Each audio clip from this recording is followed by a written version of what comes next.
Assalamualaikum warahmatullahi wabarakatuh. Di sini saya akan menjelaskan tentang hadis qudsi.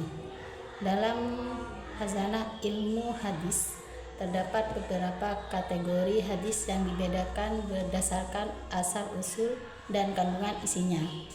Salah satu jenis hadis yang memiliki kedudukan penting tetapi masih sering disalahpahami oleh sebagian kalangan adalah hadis qudsi.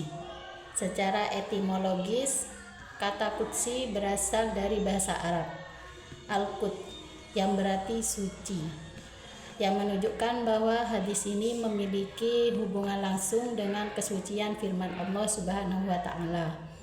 Sementara secara terminologis, hadis qudsi adalah hadis yang disandarkan kepada Rasulullah Shallallahu alaihi wasallam, yang mana isi atau maknanya berasal dari Allah Subhanahu wa taala.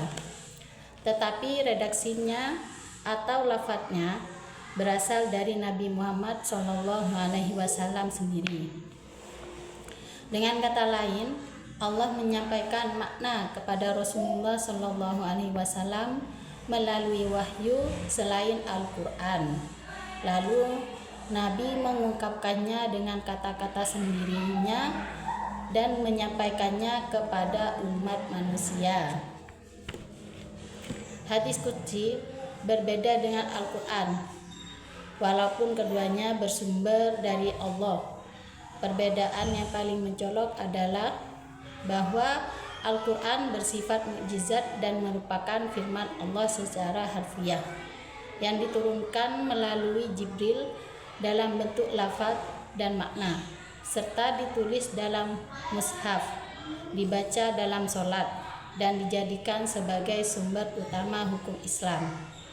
Sementara hadis qudsi tidak memiliki aspek mukjizat, tidak dibaca dalam sholat, dan tidak ditulis dalam mushaf, meskipun isinya tetap mengandung nilai-nilai ketuhanan yang luhur. Lebih lanjut, para ulama hadis seperti Imam Nawawi menjelaskan bahwa hadis qudsi berfungsi sebagai pengantar kepada pemahaman spiritual dan etika yang dalam. Hadis-hadis ini seringkali mengandung pesan tentang kasih sayang Allah, keadilannya, kemurahannya terhadap hambanya, dan berbagi peringatan moral. Maka dari itu, hadis qudsi berperan penting dalam menumbuhkan kecintaan kepada Allah dan Rasul-Nya. Sebab melalui hadis-hadis tersebut, manusia diajak memahami betapa besar cinta Allah kepada makhluknya dan bagaimana seharusnya manusia bersikap kepada Sang Pencipta. Salah satu contoh hadis qudsi yang sangat terkenal dan sering dijadikan rujukan adalah hadis yang diriwayatkan oleh Imam Muslim berikut ini. Wahai hambaku, sesungguhnya aku telah mengharamkan kezaliman atas diriku dan aku menjadikannya haram di antara kalian. Maka janganlah kalian saling menzalimi. Dalam hadis ini, Allah Subhanahu wa taala menegaskan bahwa Ia sendiri mengharamkan perbuatan zalim atas dirinya dan memerintahkan manusia untuk tidak menzalimi satu sama lain. Kandungan hadis ini sangat mendalam karena menunjukkan nilai keadilan yang dijadikan landasan moral bagi umat manusia. Dengan kata lain, manusia diajak meneladani sifat Allah yang maha adil dan menjadikannya sebagai pedoman dalam berinteraksi sosial melalui pesan spiritual yang kuat umat manusia. Dengan kata lain, manusia diajak meneladani sifat Allah yang maha adil dan menjadikannya sebagai pedoman dalam berinteraksi sosial melalui pesan spiritual yang kuat ini. Seseorang bisa semakin mencintai Allah karena merasakan kelembutan dan keadilannya, serta mendorongnya untuk mencintai Rasulullah Shallallahu alaihi wasallam sebagai pembawa risalah kasih sayang tersebut. Perlu juga dicatat bahwa hadis qudsi tidak memiliki struktur kodifikasi yang sama dengan Al-Quran. Ia tidak dibukukan dalam mushaf dan tidak dipelajari dalam konteks hafalan seperti Al-Quran, melainkan dipelajari untuk memahami nilai-nilai ketuhanan dan spiritual ulama seperti Yusuf Al-Qaradawi menekankan bahwa keberadaan hadis qudsi berfungsi sebagai penghubung emosional antara hamba dan Tuhannya. Karena dalam hadis-hadis ini tergambar langsung bagaimana Allah berbicara kepada hambanya dalam nada penuh kelembutan, peringatan, atau cinta. Dalam konteks pendidikan Islam, hadis qudsi menjadi salah satu media yang sangat efektif untuk menumbuhkan kecintaan kepada Allah dan Rasul-Nya. Ketika peserta didik mempelajari hadis-hadis qudsi, mereka tidak hanya mempelajari hukum atau aturan agama, melainkan mengalami langsung nilai-nilai transendental yang membuka kesadaran spiritual mereka.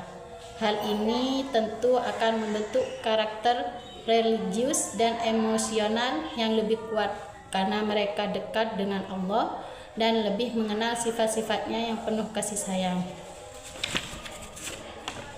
Demikian keterangan tentang hadis qudsi. Dalam ilmu hadis ada pengelompokan hadis yang berdasarkan asal-usulnya.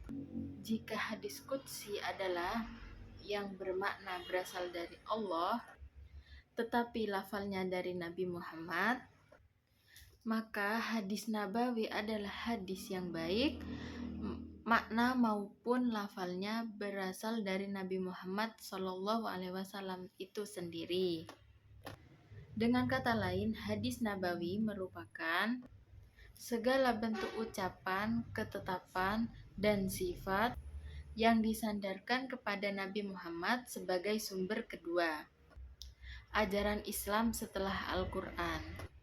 Dalam hadis nabawi sendiri memiliki cakupan yang sangat luas, sebab mencerminkan kehidupan Nabi Muhammad itu sendiri, seperti perbuatan, perkataan, dan keteladanannya. Hadis nabawi tidak hanya menjabarkan tentang hukum-hukum saja, tetapi juga memberi contoh bagaimana Al-Quran itu diamalkan dalam kehidupan sehari-hari. Seperti contoh perkataan yang baik dan perbuatannya juga. Jadi perkataannya juga nggak boleh kotor, agar kita mencerminkan sebagai umat yang baik. Ada salah satu contoh hadis nabawi qauli yang sangat populer dan menjadi dasar dalam pendidikan akhlak adalah innama bu'itsu liutammima makarimal akhlak, yang artinya sesungguhnya aku diutus untuk menyempurnakan akhlak yang mulia. Hadis ini menunjukkan dengan sangat jelas, yaitu memperbaiki dan menyempurnakan akhlak umat manusia. Melalui hadis ini kita memiliki perilaku mulia seperti jujur, sabar, amanah, dan tawakal, bukan hanya tuntutan sosial, melainkan bagian dari agama. Hal ini menegaskan bahwa Islam bukan hanya agama ritual saja, tetapi juga agama yang mendorong terciptanya masyarakat beradab. Mungkin ini saja penjelasan dari hadis nabawi. Untuk selanjutnya dijelaskan oleh teman saya. Saya Diana Maftuha sebagai pemateri ketiga. Di sini saya akan menjelaskan bagaimana cara menerapkan dalam pendidikan. Nah, di dalam pendidikan anak usia dini adalah tahap paling mendasar dalam membentuk karakteristik dan nilai-nilai spiritual kepada anak. Pada masa inilah kepribadian anak terbentuk melalui kebiasaan, keteladanan, dan pengalaman yang menyenangkan.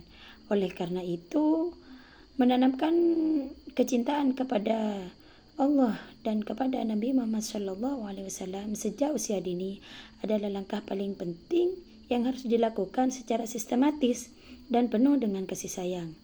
Salah satu pendekatan yang sangat efektif adalah melalui pengajaran hadis qudsi dan hadis nabawi secara kontekstual dan menyenangkan. Hadis qudsi mengandung pesan langsung dari Allah kepada hambanya melalui perantara Nabi Muhammad SAW, namun berbeda dengan Al-Quran karena tidak masuk dalam mushaf.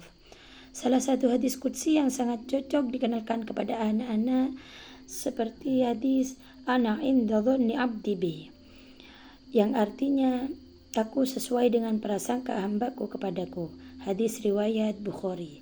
Hadis ini dapat dikenalkan kepada anak dalam bentuk cerita sederhana bahwa jika kita yakin Allah sayang, maka Allah benar-benar sayang kepada kita.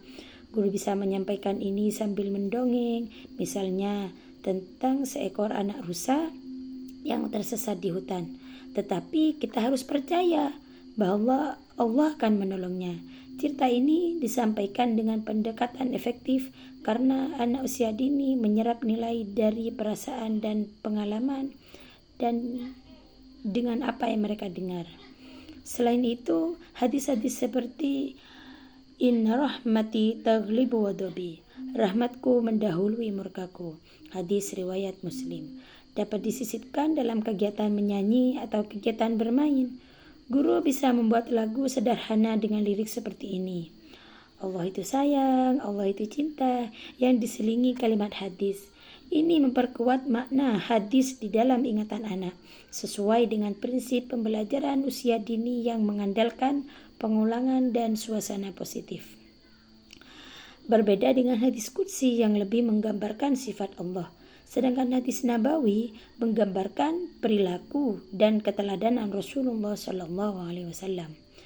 Anak-anak sangat mudah meniru. Oleh karena itu, menanamkan cinta kepada Nabi Muhammad SAW bisa dimulai dari menceritakan bagaimana beliau bersikap baik kepada anak-anak. Contohnya, hadis yang berbunyi yang artinya, bukan termasuk golongan kami orang yang tidak menyayangi anak kecil dan tidak menghormati orang dewasa. Hadis riwayat Ahmad. Bisa diceritakan dengan gaya yang menyentuh, seperti kisah Nabi memeluk dan mencium cucunya, yakni Sayyidina Hasan dan Sayyidina Husain. Anak-anak dapat diajak untuk bermain. Peran meniru cara Nabi memperlakukan anak-anak. Dalam satu kegiatan, guru bisa berkata, ayo anak-anak, kita jadi seperti Nabi Muhammad yuk, yang suka memeluk dan mencium anak-anak dengan lembut. Nah, kegiatan seperti ini bukan hanya menyenangkan, tetapi juga menginternalisasi nilai kasih sayang yang Nabi ajarkan, seperti disarankan oleh Al-Ghazali bahwa cinta kepada Nabi adalah bagian dari iman dan harus ditanamkan sejak usia dini.